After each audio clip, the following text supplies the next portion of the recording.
So we can also express these conditions through graph, like during first second order phase transition, the Gibbs free energy it is continuous, that is G1 is at the transition point, G1 is equals to G2. You see the change is continuous. Entropy, change of entropy is also continuous. During the transition point, S1 is equals to S2. S1 is equals to S2. This is phase 1, this is phase 2. This dotted line indicates the transition phase.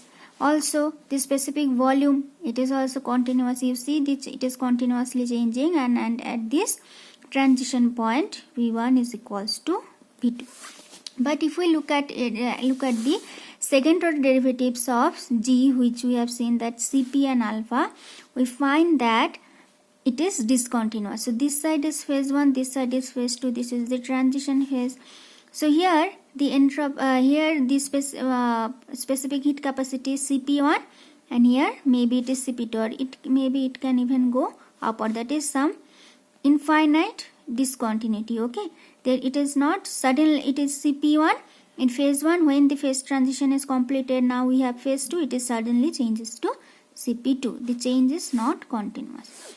Same goes for alpha, which is isobaric volume expansivity. So in phase 1, during the transition at constant pressure P or constant temperature T, whatever you take, the isobaric volume expansivity is alpha 1.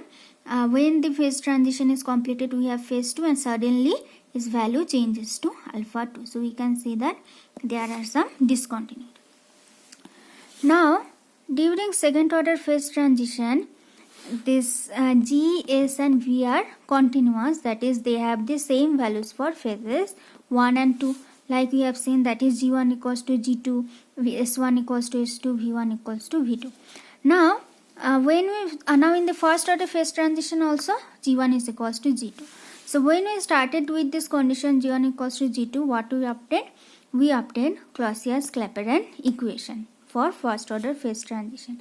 So we can obtain similar equation for second order phase transition also, but in that case we have to start with the other two variables, which are S and V.